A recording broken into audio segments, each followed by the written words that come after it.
Adding system owner access. From the portal, we'll click on the admin icon at the top of the screen. Then we'll look for the gray bar. From here, we'll click Site Access, and then look for the Add User button over on the right-hand side.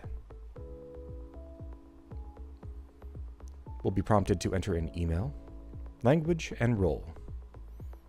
Make sure to double-check the email prior to typing it in. After that, you'll select language and access level.